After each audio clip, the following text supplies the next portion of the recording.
요즘 시대는 모든 연령을 망라하고요, 열등감과 패배감에 사로잡힌 시대인 것 같습니다. 10대부터 40대까지 젊은 층은요, 사회적 한계에 부딪혀서 연애, 결혼부터 시작해서요, 인간관계, 꿈, 건강, 희망까지 포기하는 M4 세대라고 불립니다. 그리고 고령의 어르신들 역시 노후의 빈부격차, 외로움, 노인 혐오 등의 사회 문제를 마주하고 있습니다. 참으로 우리는 자족과 감사, 존중과 사랑이 사라진 시대에서 살고 있는 것 같습니다. 그런데 참 아이러니하게도요, 우리 시대의 이런 열패감은 오히려 행복한 삶을 위한 강한 욕망으로 실현되기도 합니다. 최근 개봉한 이 어쩔 수가 없다라는 영화는요, 행복하고 평안한 삶을 지키기 위해서 재취업에 목숨을 거는 이야기입니다. 사회에서 맛본 열등감과 패배감이 오히려 평안한 삶에 대한 절박함으로 바뀌면서 결국 살인까지 저지르는 파국으로 치닫는 이야기입니다. 기독교인이든지 비기독교인이든지 평안한 삶을 향해 가는 것은 잘못된 것이 아닙니다. 그런데 문제는요, 사람들이 잘못된 길을 선택해서 결국 그 인생이 파국으로 끝나거나 길을 헤매다가 너무 먼 길로 돌고 돌아온다는 것입니다.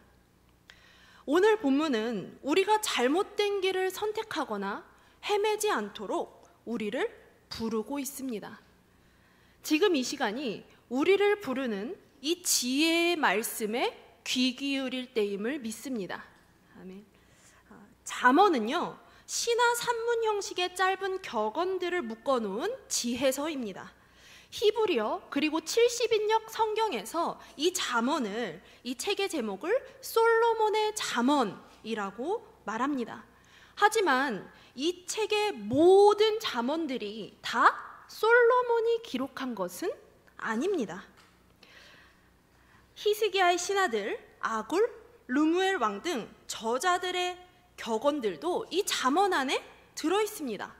이처럼 다른 저자들의 잠언들도 있음에도 불구하고 이 책을 보편적으로 솔로몬의 잠언으로 부르는 가장 중요한 근거는요, 저희가 함께 읽은 잠언 1장 1절에서 찾아볼 수 있습니다.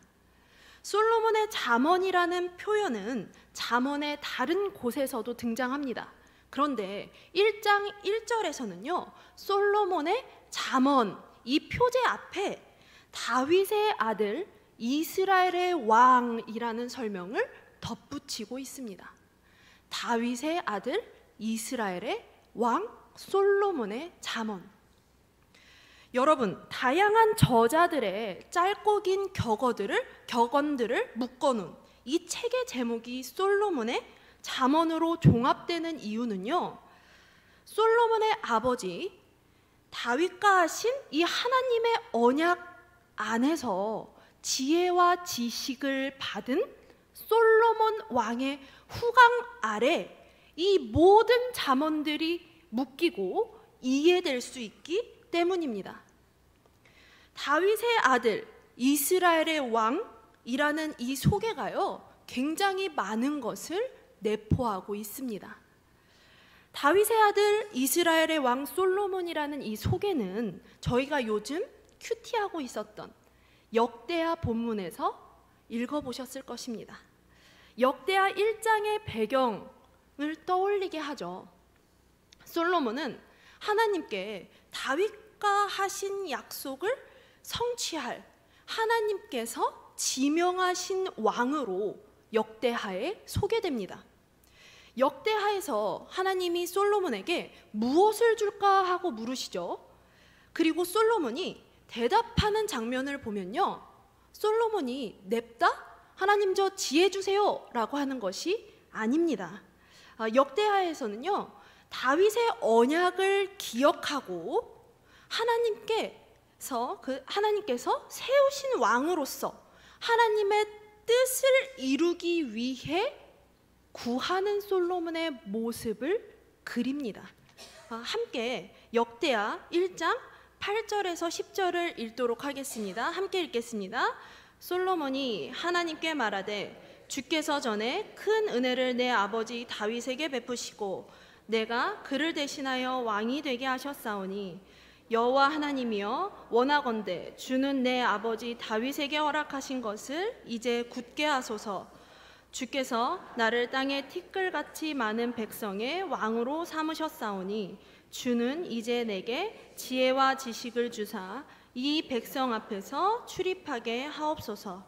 이렇게 많은 주의 백성을 누가 능히 재판하리까. 아멘. 솔로몬은 지혜와 지식을 먼저 구한 것이 아니라요, 하나님의 약속이 이루어질 것을 먼저 구한 것입니다. 그리고 그 후에 지혜와 지식을 하나님께 받는 것입니다. 솔로몬이 하나님의 약속하신 대로 살아가기 위해서 받은 이 지혜와 지식이 녹아있는 이 솔로몬의 잠언은요, 하나님의 뜻대로 살아가는 삶과 관련됩니다.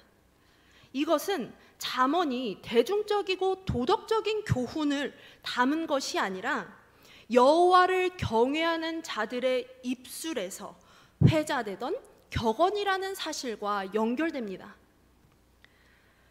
이 잠언이요, 하나님의 뜻을 구하며 여호와를 경외했던 다윗의 아들 이스라엘의 왕 솔로몬의 잠언이라는 사실을 이해할 때 잠언 1장 2절부터 시작되는 이 1장 2절부터 설명하는 잠언의 기록 목적이 나에게 다가오는 것입니다. 잠언 1장 2절부터 6절의 내용을 함께 보시겠습니다. 이 잠언의 말씀들은요, 하나님 뜻대로 살아가야 할 나에게 부합된 것입니다. 이는 지혜와 훈계를 알게 하며 명철의 말씀을 깨닫게 하며, 이 잠언의 목적이 우리에게 부합된 것으로 오기 위해서는 앞에 다윗의 아들 이스라엘의 왕 솔로몬, 이 속에 내포된 의미들을 이해하고 그리스도인으로서 어떤 삶을 살아가야 하는지, 무엇이 필요한지를 이해할 때 그때서야 이 목적이 나에게도 적용되는 것입니다. 우리는 본문의 말씀처럼 말씀을 통해서 하나님 백성이 하나님 앞에서 어떻게 살아가야 하는지를 깨달아야 합니다. 1장 1절에서 6절까지 잠언서를 기록한 목적에 대해서 설명합니다. 그리고 다음으로 젊은이에게 주는 세부적인 교훈들이 시작돼요. 앞단락과 뒷단락을 연결하는 우리 7절을 함께 읽도록 하겠습니다. 함께 읽겠습니다. 여호와를 경외하는 것이 지식의 근본이거늘 미련한 자는 지혜와 훈계를 멸시하느니라. 아멘. 앞단락에서 설명한 잠언서의 목적을 잠언서의 핵심 주제인 여호와를 경외하는 것으로 종합하고 있어요. 그리고 동시에 7절은요, 여호와를 경외하는 것에 대한 세부적인 교훈을 젊은이들에게 시작하고 있습니다.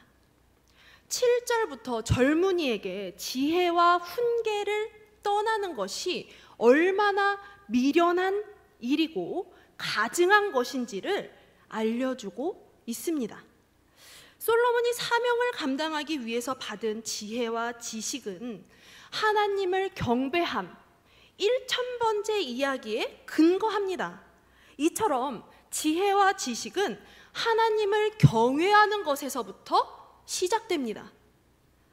하지만 어리석은 자들은요, 이 지혜와 훈계를 무시합니다. 다시 말해서 어리석은 자들은 하나님을 경외하는 것에 관심이 없어요.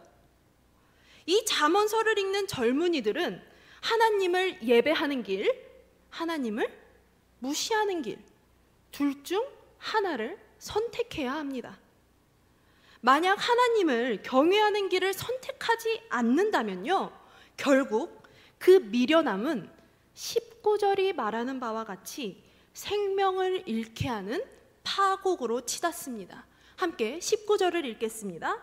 이익을 탐하는 모든 자의 길은 다 이러하여 자기의 생명을 잃게 하느니라. 이처럼 파국으로 치닫지 않고 생명을 잃어버리지 않기 위해서는 어떻게 해야 될까요?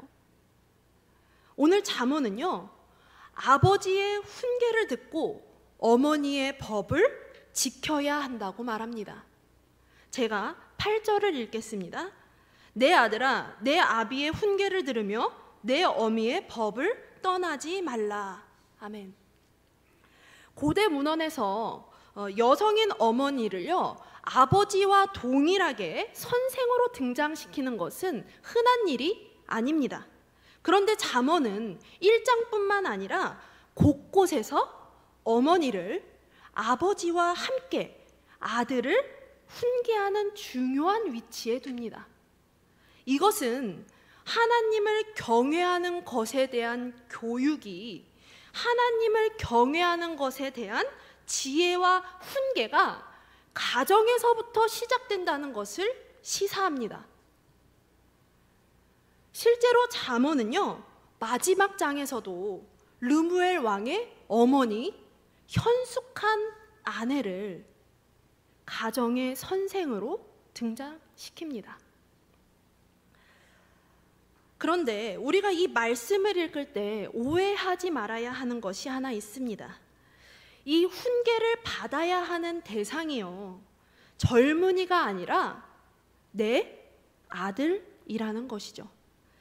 대부분 이 단락의 소제목을 우리 모두 다 알고 있는 것처럼 이렇게 다 알고 있죠. 젊은이에게 주는 교훈. 저희가 가진 성경에도 이 단락의 소제목은 젊은이에게 주는 교훈이라고 되어 있습니다. 이렇게 이 단락의 소제목이 젊은이에게 주는 교훈이기 때문에 마치 나이가 들수록 나는 이 본문과는 거리를 둬도 되는, 이 본문과는 멀어져도 되는 것만 같은 불행한 착각을 만들어냅니다. 제가 최근 인스타그램이라는 SNS에서 이런 영상을 보았습니다.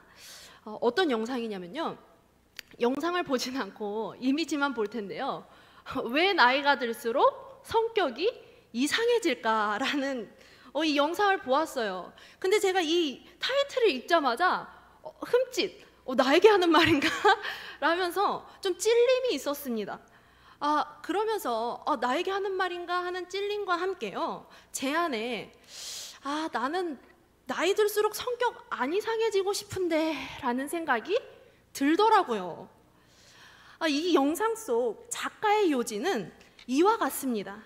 많은 사람들이요, 어릴 때는 안 그랬는데 나이가 들수록 아나무인이 되거나 괴팍해지거나 성격이 이상해진다는 것입니다. 그리고 그 이유가요, 성인이 된 후 우리에게 훈육이 끊어졌기 때문이라고 주장해요. 대부분 훈육은 청소년기에서 끝이 납니다. 성인이 되면 그 누구도 다 큰 어른을 훈육하지 않습니다. 그렇기 때문에 성인이 되고 난 후부터는 내가 잘못된 행동을 하면요, 사람들이 나를 피하고 뒤에서 욕은 해도요, 앞에서 훈계하지는 않습니다. 화면 속 이 작가는요, 그렇게 훈육이 없어진 성인들에게 이 성격이 뒤로 가지 않기 위해서는 꾸준히 자기 성찰과 노력을 해야 된다고 주장하는 거예요. 이 영상을 소개하는 밑에 달린 글들은 이렇게 적혀 있습니다. 꾸준한 자기 성찰과 노력이 필수. 이 영상을 통해 여러분의 삶을 더 풍요롭게 만들 지혜를 얻어가세요. 여러분, 세상에서도 더 나은 삶을 위해서 나이와 상관없이 계속해서 지혜가 필요하다고 말합니다. 여러분, 잠언의 말씀은요, 어린이나 청년들에게만 주어지는 것이 아닙니다. 아버지와 어머니의 훈계와 법을 기억하고 지켜야 하는 사람은 젊은이만은 아니죠. 내 아들아, 악한 자가 너를 깰지라도 따르지 말라. 잠언은 이제 막 20살이 된 내 아들아, 젊은이야, 악한 자가 너를 깰지라도 따르지 말라라고 말하지 않습니다. 잠언은 이제 막 부록이 된 내 아들아, 악한 자가 너를 깰지라도 따르지 말라라고 말하지 않습니다. 이 아들이 몇 살인지는 아무도 모릅니다. 하나님의 자녀로서 말씀을 읽는 지금이 지혜와 훈계가 필요한 시기입니다. 오늘 저희는 1장에서 9절까지의 말씀만 읽었는데요. 그러나 이 1장 20절부터는 의인화된 지혜가 등장합니다. 이 의인화된 지혜가 길거리와 광장에서 소리를 높여서요, 사람들을 부릅니다. 거리와 광장에서 소리를 들을 수 있는 사람들은 모두 이 지혜가 외치는 소리를 들었어요. 그런데요, 그들은 지혜가 외치는 소리가 자신들의 귀에 닿기는 했지만 이 지혜의 목소리를 듣지는 않습니다. 지혜의 소리를 듣지 않는 사람들의 행동은 이렇습니다. 우리 함께 잠언 1장 29절부터 31절의 말씀을 읽겠습니다. 시작. 여호와 경외하기를 즐거워하지 아니하며 나의 교훈을 받지 아니하고 나의 모든 책망을 업신여겼음이라. 그러므로 자기 행위의 열매를 먹으며 자기 꾀에 배부르리라. 아멘. 여호와 경외하기를 즐거워하지 아니하며 자기 행위의 열매를 먹으며 자기 꾀에 배부르리라. 여러분, 저는요, 여름에 개구리 울음소리를 들으면요, 물론 서울에 와서는 들어볼 일이 별로 없는데요, 이제 어릴 때나 또 여행을 가서 개구리 울음소리를 들으면요, 가끔 이렇게 마음이 울컥할 때가 있습니다. 왜냐면요, 전래동화 그 청개구리 이야기 아시나요? 그 청개구리 이야기가 생각나서 마음이 약간 울컥할 때가 있어요. 이 청개구리 이야기는요, 엄마 말에 항상 반대로 행동하던, 말을 더럽게 듣지 않던 청개구리의 이야기입니다. 이 청개구리의 엄마 개구리가요, 아들인 청개구리가 하도 반대로만 행동을 하니까 죽는 순간에 얘야, 나를 언덕에 묻지 말고 개울가에 묻어다오 하는 유언을 남깁니다. 그런데 이 청개구리가 참 미련하게도 이 죽은 엄마의 유언은 또 그대로 따라요. 결국 엄마를 개울가에 묻습니다. 엄마를 개울가에 묻어서 이 청개구리가 장마 때만 되면 이 엄마의 무덤이 떠내려갈까 봐 개굴개굴 울어댄다는 그 이야기. 너무 슬프기도 한데요, 참 속 터지는 이야기입니다. 여러분, 잠언 1장 이 마지막 단락에 지혜의 목소리를 무시하고 자기 행위의 열매를 먹으며 멸망의 길을 걸어가는 이 미련한 자들을 보면요, 동화 속 미련한 청개구리가 떠오릅니다. 하나님의 지혜와 훈계를 듣기를 싫어하는 어리석은 사람들이 아니라 하나님의 뜻을 구하며 하나님을 경외하는 사람들은요, 끝까지 지혜의 목소리에 귀를 기울입니다. 지혜와 훈계를 즐거이 여깁니다. 그리고 이처럼 하나님의 말씀, 이 지혜와 훈계를 듣는 자들만이 진정으로 평안한 삶을 누리게 됩니다. 함께 1장 33절의 말씀을 읽겠습니다. 오직 내 말을 듣는 자는 평안히 살며, 아멘. 내 말을 듣는 자는 평안히 살며. 세상 사람들이 아무리 평안한 삶을 노력하려고 해도요, 평안한 삶을 사는 비결은 성경에 있습니다. 말씀을 맺으려 합니다. 다윗의 아들 이스라엘의 왕 솔로몬의 잠언은요, 하나님의 뜻대로 살아가야 할 의무가 있는 우리들에게 지혜와 지식을 주는 말씀입니다. 우리의 인생은 여호와를 경외하는 것에 가장 큰 우선순위를 두어야 합니다. 또한 여호와를 경외하는 것이 우리에게 가장 중요한 일이기 때문에요, 내 아들에게 주는 이 지혜와 훈계는요, 하나님의 자녀인 우리들에게 지금 필요한 것입니다. 하나님께서 부르시는 그날까지 매일매일 지혜와 훈계가 필요한 시기입니다. 지혜와 훈계를 듣는 것을 기분 나빠하지 않고 즐거워하는 것이 여호와를 경외하는 것입니다. 이것이 세상이 모르는 평안한 삶의 비결임을 기억하시길 축복합니다. 우리 모두 하나님의 뜻을 따라 지혜와 훈계를 듣고 여호와를 경외함으로 평안한 삶을 사시길 축복합니다.